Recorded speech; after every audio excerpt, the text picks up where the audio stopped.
Kita selesaikan insyaallah seperempat jam lagi. Lepas itu sila tanya jawab ya. Ini tentang sifat-sifat Allah. Perhatikan buku ini, Kitabut Tauhid di Sahih Al-Bukhari. Pernah baca semua ya? Kalau belum nanti Unisirat boleh bagi tugas kepada pensyarah untuk setidaknya satu kali seumur hidup hatam dengar Sahih Bukhari. Kalau tak boleh satu majlis, sebab itu sulit. Saya pernah ikut itu 1 minggu, ya, 7 hari. Dari pagi sehingga malam, pagi sehingga malam, pagi sehingga malam. Ya. Untung kita sudah menikah, so ada yang servis teh, ada. Kalau sendiri sulit. Ya. Nah, ini kalau boleh kita bagi, ada orang membagi Sahih Bukhari ke dalam 30 juz, 30 juzuk, supaya dia boleh hatamkan dalam 30 hari. Kalau satu hari lebih tebal sikit daripada satu juzuk. Kalau kurang boleh 2 minggu, 2 bulan, 3 bulan. Sebab kita ni sering bincang Sahih Bukhari sering dengar, tapi belum tentu pernah hatam. Belum tentu pun pernah lihat. Belum tentu pernah dengar. Nah, ini contoh isi kitab Sahih Bukhari di bagian akhir, yang semuanya bahasa Arab. Tapi dari bab-bab judul bab ini kita boleh paham apa arah pemikiran pendirian Imam Bukhari dalam akidah. Sebab kata ulama, fiqhul Bukhari fi tarajimihi. Fikih atau pemahaman Imam Bukhari itu ada pada tarajim, tarjamah, artinya judul tajuk daripada setiap bab di dalam kitab Sahih Bukhari itu. Di situ beliau tampilkan pandangan beliau. Kitab Tauhid bab pertama adalah bab ma jaa fi du'ain Nabi sallallahu alaihi wasallam ummatahu, bab mengenai seruan Nabi Muhammad baginda sallallahu alaihi wasallam kepada umat beliau ila tauhidillah tabaraka wa taala, untuk mentauhidkan Allah Subhanahu wa taala. Beliau bawakan dalam bab ini awal dua hadis itu adalah hadis Mu'adz bin Jabal dan hadis Ibnu Abbas juga tentang Mu'adz bin Jabal, bahwa Mu'adz bin Jabal ini diutus kepada kaum, innaka ta'ti qauman min ahlil kitab falyakun awwala ma tad'uhum ilaihi ayyuhidullah. Bahwa dakwah pertama yang kita tanjulkan itu adalah tauhid. Ini paling asas. Lalu di hadis kedua beliau sampaikan hadis bahwa Mu'adz bin Jabal bertanya ke Rasulullah sallallahu alaihi wasallam, ma haqqullahi 'alal ibad? Apa hak Allah atas para hamba? Kata Rasulullah, ayya'buduhu wa la yusyriku bihi syai'a, atau ayyuwahiduhu, mentauhidkan Allah, menjauhi syirik. Ya. Jadi penekanan mengenai tauhid, termasuklah paling penting adalah tauhid uluhiyah. Kemudian langsung beliau di berikutnya itu bab-bab mengenai asma dan sifat. Dengan langsung membawakan ayat Al-Qur'an mengenai itu. Qul id'ullaha aw id'ur rahman ayyamma tad'u falahul asmaul husna. Jadi Allah punya banyak nama. So, boleh kita panggil dengan salah satu nama itu, nama-nama yang mulia. Ini diingkari oleh kalangan Jahmiyah, ya, secara umumnya begitu. Lalu bab innallaha qaulullahi ta'ala innallaha war-razzaqu dzul quwwatil matin, menetapkan sifat quwwah, kekuatan. Allah punya kekuatan. Ini juga diingkari oleh Jahmiyah.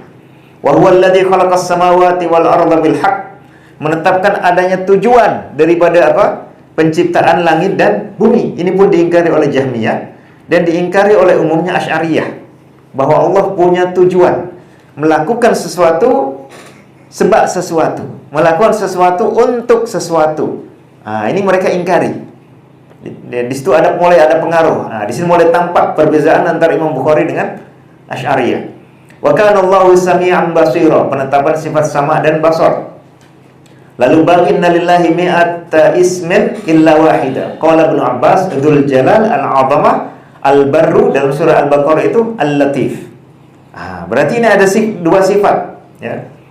Al-barru itu nama yang mengandung sifat, dzul jalal ini juga mengandung sifat. Ini menunjukkan Imam Bukhari paham atau tak paham nama-nama Allah ini? Paham. Beliau bisa tafsirkan Al-'Azamah dari Ibnu Abbas, ya. Al-Latif, maknanya beliau tidak mentafwid nama-nama dan sifat-sifat Allah Subhanahu wa taala. Beliau boleh terangkan. Kalau memang kata itu ada sinonim, ada perlu tafsir dan seterusnya. Dan beliau kutipkan dari Ibnu Abbas. Ya, beliau kutipkan dari Ibnu Abbas. Babu ma yuzkar fi dzati wan nu'uti wa asamillah. Berbicara mengenai istilah dzat, ya, nu'ut itu artinya sifat dan nama-nama Allah. Qala Khubayb wa dzalika fi dzatil ilahi fa dzakara dzat bismihi ta'ala. Artinya kita boleh bicara mengenai Allah, menyebut kata-kata dzat Allah atau sifat Allah. Lalu bab qaulillahi ta'ala wa yuhadzirukumullahu nafsah. Allah memperingatkan kalian mengenai dirinya. Ada sebutan apa? Diri. Disandarkan kepada Allah Subhanahu wa taala. Tak masalah. Kita katakan diri Allah. Ta'lamu ma fi nafsi wa la a'lamu ma fi nafsik. Ya, seperti kata Nabi Isa, itu boleh. Tak ada masalah sama sekali. Lalu kullu syai'in halikun illa wajhah. Penetapan sifat apa? Wajah Allah. Tampak sekali dari judul. Ya. Dan beliau bawakan di sini hadis Jabir kalau tidak salah yang a'udzu biwajhik.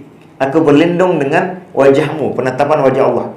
Babu qaulillahi ta'ala walitusna'a ala aini, artinya tugadda tusna'a itu, wa qaulihi jalla dzikruhu tajri bi a'yunina. Berarti menetapkan apa ini?